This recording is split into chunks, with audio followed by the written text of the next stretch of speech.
The fishing opener is the unofficial start of the summer tourism season in Minnesota, and that translates to a lot more traffic on the roads. The Minnesota Department of Transportation is asking everyone to plan ahead before driving to their favorite fishing spots.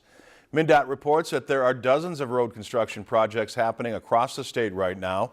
As a result, travelers will see many lane closures and detours.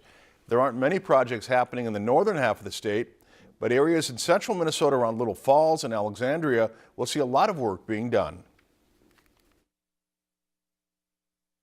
Your biggest resource to trying to figure out where the projects are is on 511mn.org. So MnDOT has a 501 app that you can get on your cell phone, or you can also check it out on the computer as well. But it gives you up-to-date road conditions information in the wintertime.